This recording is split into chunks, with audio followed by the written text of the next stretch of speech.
मेरा जो सवाल है कि इस जेन्युइन तर्क के पीछे जो तमिलनाडु के हेल्थ मिनिस्टर भी कह रहे हैं कि आखिर वो कौन है जो खेल कर रहा है, जो इसका असली फायदा उठा रहा है, जो असली मलाई काट रहा है।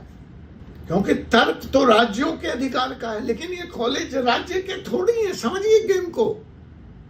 माल काटने वाला तो प्राइवेट ओनर है, जिनका पौ बाड़ा हो गया जैसे ही सीट पे से कैप हटा। तो साहब, सीट पे कैप नहीं, फीस पे रेगुलेशन नहीं, दोनों अलग अलग चीजें हैं, लेकिन नतीजा तो एक ही निकलता है, और वह है माल ही माल, दाम चोखा ही चोखा। अब असली सवाल, सीबीआई पेपर लीक वालों को सजा दिला रही है, ईडी छापा मार रही है, कुछ लोग गिरफ्तार हो जाएंगे, संपत्तियां सीज हो जाएंगी, बट असली सवाल कोई क्यों नहीं पूछता? जी हां, असली सवाल यह है कि ईडी के छापे के बाद आखिर किस लॉबी ने एनएमसी के इस नॉर्म को डिलीट करा दिया? ये खेल कैसे हुआ?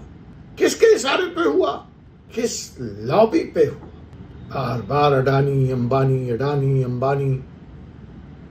अरे यहां भी तो ढूंढो। नहीं, इस पे बात नहीं होगी, पॉलिटिकली करेक्ट होना है भाई। मैं यह सवाल बड़ी शिद्दत से इस चैनल पे पूछ रहा हूं। अब आप कहेंगे आप भी वकील साहब तो सवाल ही पूछ रहे हैं। जवाब क्या है? मेरे हिसाब से 4 सॉल्यूशन है।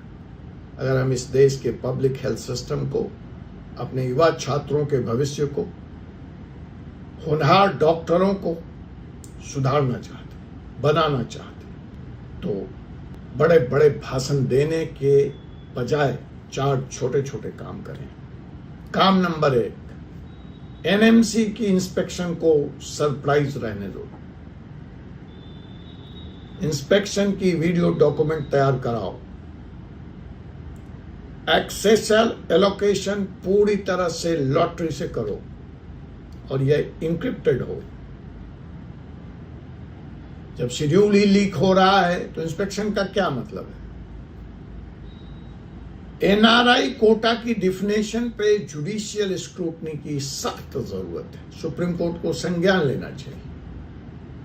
तय करो कि स्पॉन्सर और कैंडिडेट के बीच में ब्लड रिलेशन का वेरिफिकेशन पासपोर्ट, वीजा और फाइनेंशियल ट्रेल से होगा। सिर्फ एफिडेविट देने से काम नहीं चलेगा।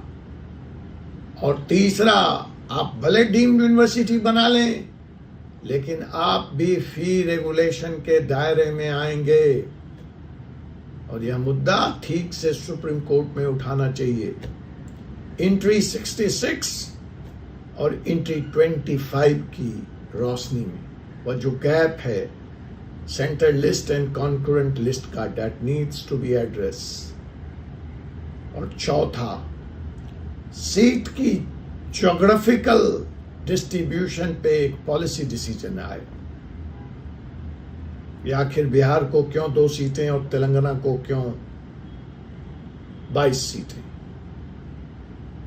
इसका एक ट्रांसपेरेंट फॉर्मूला हो। इसका फॉर्मूला यह नहीं हो सकता कि किस राज्य की लॉबी कितनी मजबूत है। एक आखिरी बात जो मैं एक एडवोकेट की हैसियत से कह रहा हूं, कि इस वीडियो में जितने भी एफआईआर और चार्जशीट की बात मैंने कही है, वो सब के सब ट्रायल स्टेज पर है, और उसमें नामित हर व्यक्ति तब तक निर्दोष है जब तक कि उसे अदालत दोषी न ठहराए। मैंने जो आरोप लगे हैं वो पढ़कर आपको सुनाया है, कोई वर्डिक्ट नहीं पास किया है, लेकिन ये आरोप, ये एलिगेशन अपने आप में इतने गंभीर हैं कि हर माता पिता को, हर मरीज को और हर बनने वाले होनहार डॉक्टरों को यह जानना ही चाहिए। कानून की सही जानकारी ही आपकी सबसे बड़ी सुरक्षा है।